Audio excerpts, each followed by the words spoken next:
ఈరోజు రాజుగారి కోడి పులావ్ తినాలనిపించి స్విగ్గీలో చూస్తాను. 400-500కి తక్కువగా ఏది లేదు. అదే పులావ్ మనం ఎంతలో చేసుకోవచ్చో చూద్దాము. గిన్నెలో రైసు, ఉప్పు, కారం, మసాలా గీ వేసి బాగా మిక్స్ చేసుకొని సైడ్కి పెట్టుకోవాలి.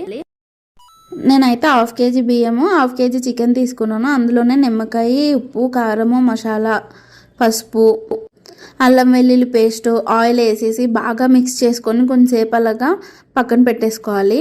నెక్స్ట్ ఒక గిన్నెలోకి వాటర్ పోసుకొని అందులో మన మసాలా దినుసులు అన్నీ వేసుకోవాలి. అలాగే వీటితో పాటు ధనియాలు వేసుకోవాలి. ఇదే మెయిన్ అనమాట. ఇవన్నీ బాగా మరిగించుకోవాలి. నెక్స్ట్ కుక్కర్లో ఆయిల్ వేసుకొని అల్లం వెల్లుల్లి పేస్ట్ వేసుకొని మనం మ్యారినేట్ చేసుకుని చికెన్ వేసుకొని బాగా ఫ్రై చేసుకున్న తర్వాత చికెన్ తీసేసుకోవాలి. తర్వాత ఇందులోనే కొంచెం ఆయిల్ వేసుకొని కరివేపాకు, ఎండుమిర్చి, ఉల్లిపాయలు, పచ్చిమిరపకాయలు వేసుకొని బాగా ఫ్రై చేసుకోవాలి. ఇది ఫ్రై అవగానే మనం ప్రిపేర్ చేసుకున్న బియ్యాన్ని వేసేసుకొని కొంచెం సేపు అలా ఫ్రై చేసుకున్న తర్వాత మనం ముందుగా మరిగించుకున్న మసాలా నీళ్ళు వేసుకొని చికెన్ వేసుకొని మూత పెట్టేసి ఒక 3 విజిల్ అయ్యాక కట్టేస్తే వేడి రాజుగారి పులావ్ రెడీ అయిపోయింది. సో 220 రూపాయలతో ఇంట్లోనే హెల్దీగా టేస్టీగా ఒక 5గురికి సరిపడే పులావ్ అయితే రెడీ చేసుకున్నాము. బాబాయ్ దీనికి 400 రూపాయలు పెట్టాలి, అది కూడా ఒక్కరికి అనిపించింది కదా.